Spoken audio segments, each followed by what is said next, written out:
அமெரிக்க அதிபர் டொனால்ட் டிரம்பின் பரஸ்பர வரி விதிப்பால் விற்பனை சரிந்துள்ளதாக மெக்டொனால்ட்ஸ் துரித உணவு நிறுவனம் தெரிவித்தது.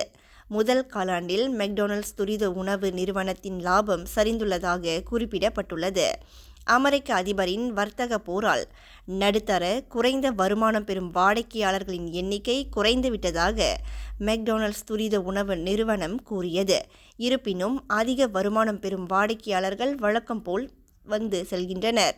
மெக்டொனால்ட்ஸ் விற்பனை அமெரிக்காவில் 3.6 விழுக்காடும் உலக அளவில் 1 விழுக்காடும் சரிந்துள்ளது.